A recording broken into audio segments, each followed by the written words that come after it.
Greetings, adventurers. I'm still here at the lake. Wanted to take the opportunity to have another discussion about Trinamic as far as its class structure goes.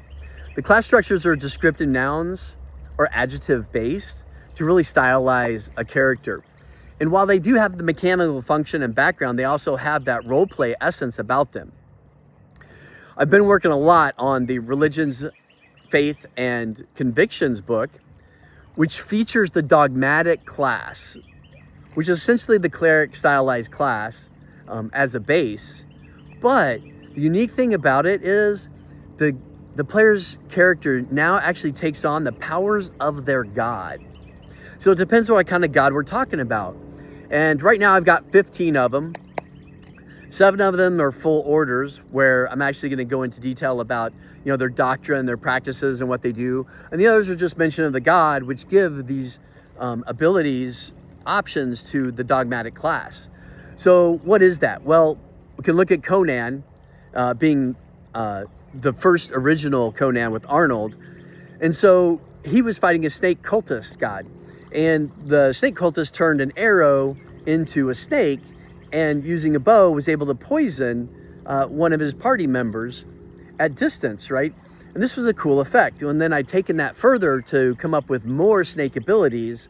For instance, this cleric can end up doing a mamba strike.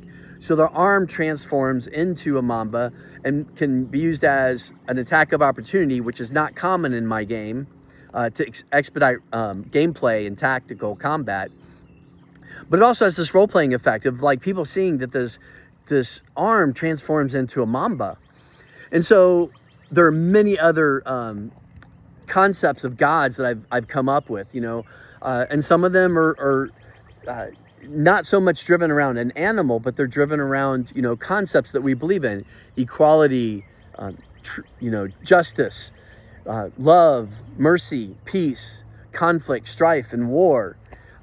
Came up with, the scorpion underneath the arthropod god. And so the scorpion now has its tail that it can make an attack. And we can think that, oh, that's pretty simple and easy to incorporate in most games. And it is, but we can take that further in the design of mind, in the way actions work and character concept. Because now if that person also takes the claws of the scorpion, which have a crushing effect plus a grapple, then they can combine those together. So if they actually make a grapple and are able to move a creature 5 feet adjacent to themselves and to the spot that the target was previously in, then they can end up using their tail as a bonus strike as well. So there's lots of new ways to play with the many different ones that are stylized. So, take a look on my website.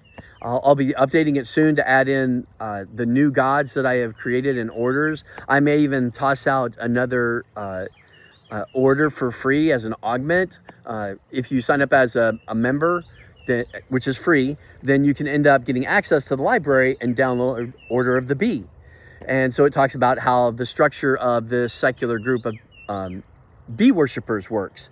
And additionally, I'll end up building the Adventure Master portion, which is to discuss how any of these religious sects could be turned into a cult, whether that was the player's intent or not, right? Because this can add new fun dynamics to gameplay and objectives in a world and things to do. So if you like what I'm doing, please leave a comment, press the like button, consider subscribing and following. It's really going to help out for me to push forward and bring this game to the masses and get pre-launch and crowdfunding going. Hey, thanks for listening. Adventure well.